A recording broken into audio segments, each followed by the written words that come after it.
வணக்கம் மக்களே. ஃபேஸ்புக்கில் வீடியோ அப்லோட் பண்ணுறம்போது சாதாரணமாக வீடியோ எடிட் பண்ணுங்கள். உங்கள் ஃபேஸை ஃப்ரண்ட்டில் வச்சு பேக்ரவுண்டில் எல்லாம் போகிற மாதிரி வச்சு ரெடி பண்ணுங்கள். அப்போ தான் உங்கள் வீடியோ ஒரிஜினல் கண்டென்ட்டு எந்த ஒரு காப்பிரைட் ஸ்ட்ரைக்கு மானிட்டேஷன் டூல்லாம் உங்களுக்கு கிடைக்கிறதுக்கு ஈஸியாக இருக்கும். அதனால் எப்போ நீங்கள் வீடியோ போட்டாலும் எந்த ஒரு இதுவும் இல்லாமல் மற்ற மியூசிக்ஸு மற்ற சாங்ஸு அந்த மாதிரி எதுவும் ஆட் பண்ணாமல் சாதாரணமாக ஓன் வாய்ஸை கொடுத்து நீங்கள் வீடியோ போடுங்க. அந்த மாதிரி வீடியோ போட்டால் தான் உங்களுக்கு மானிட்டேஷன் டூல் கிடைக்கும். நீங்கள் ஃபேஸ்புக்கில் பேமெண்ட்டு அதாவது ஒரு ஒரு ஒரு சின்ன அமௌண்ட்டாவது ஏர்ன் பண்ண முடியும்.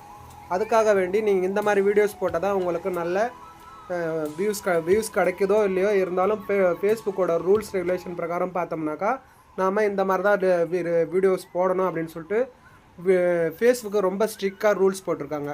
அவங்க ரூல்ஸை மீறி நாம் ஏதாவது வீடியோ போட்டோம்னாக்கா அவங்க மானிட்டேஷன் டூலை பிளாக் பண்ணுறவங்க, இல்லை பணம் சம்பாதிக்கிறதுக்கான வழிமுறைகளை தடை பண்ணுறவங்க.